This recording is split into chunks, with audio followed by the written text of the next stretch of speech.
दोस्तों आज की वीडियो बेहद महत्वपूर्ण है क्योंकि 40 वर्ष से ऊपर वालों के लिए यह बड़ा अपडेट निकल कर आया है। जी हाँ, एसआईआर प्रक्रिया यानी स्पेशल इंटेंसिव रिवीजन। जी हाँ, अब भारत के 12 राज्यों में यह शुरू हो चुका है और धीरे धीरे यह पूरे देश में लागू होने जा रहा है। तो देखिए, एसआईआर का मतलब क्या है?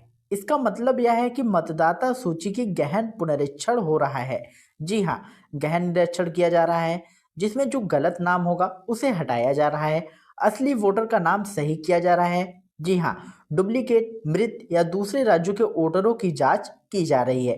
तो आइए इस मुद्दे को आसान भाषा में समझते हैं। देखिए, एसआईआर लागू क्यों हो रहा है? दरअसल देश में कई जगह ऐसे लोग हैं जिनका नाम वोटर लिस्ट में गलत चढ़ा है या किसी और का नाम हट जाता है या फिर एक ही व्यक्ति के दो दो वोटर आईडी कार्ड बने होते हैं। इन्हीं गलतियों को सुधारने के लिए यह प्रक्रिया चलाई जा रही है।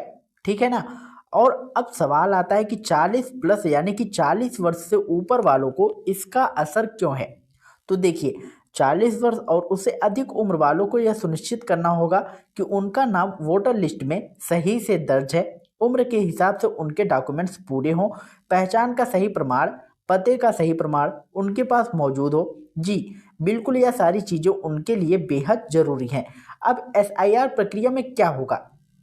आपके घर पर बीएलओ यानी कि बूथ लेवल ऑफिसर जाएंगे और आपको फॉर्म देंगे, जैसे इसे आपने गन्ना फॉर्म बोला था, लेकिन उसका सही नाम यही है। आपको अपने दस्तावेज लगाकर उसे जमा करना होगा।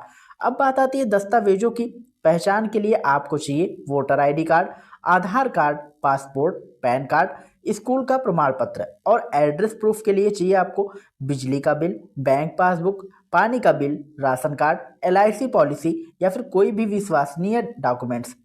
सीनियर सिटीजन के लिए भी बड़ी खबर है। जी हाँ, 70 वर्ष या उससे अधिक उम्र वालों के लिए एसआईआर प्रक्रिया से मिलने वाला डेटा आयुष्मान कार्ड बनाने में भी उपयोग किया जा रहा है। यह अपने आप में बड़ी राहत है, बहुत अच्छी बात है।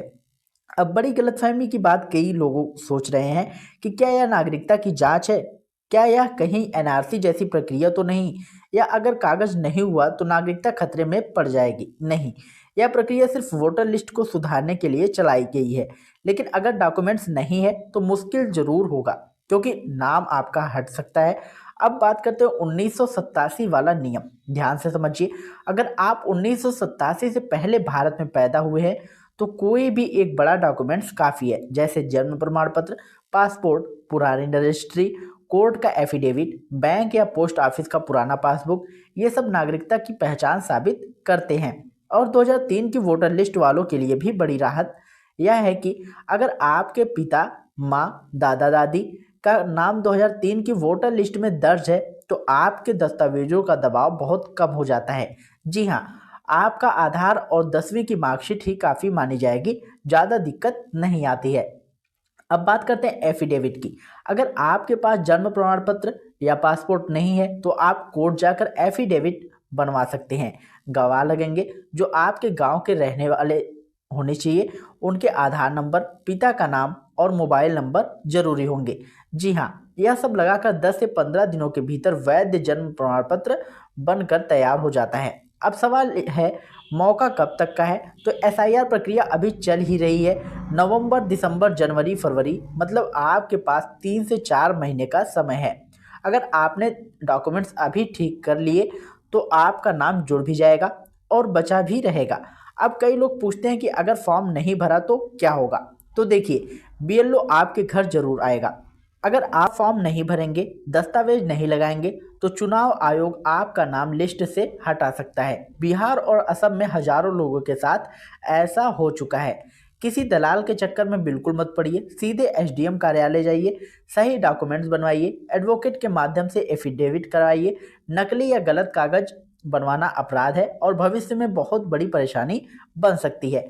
तो यह पूरा अपडेट हर उम्र वालों के लिए जरूरी है, खासकर 40 प्लस, 50 प्लस और 60 प्लस वालों के लिए। फॉर्म भरने हैं, डॉक्यूमेंट्स तैयार करने हैं, बीएलओ को सही जानकारी देनी है। यह आपकी पहचान और आपके वोट को दोनों को सुरक्षित रखता है। दोस्तों, उम्मीद है आपको यह वीडियो जरूर पसंद आया होगा। अगर वीडियो पसंद आया हो तो वीडियो को लाइक करिएगा, शेयर करिएगा और यदि चैनल पर पहली बार आए हो तो चैनल को सब्सक्राइब करके बेल आइकन जरूर दबाइएगा।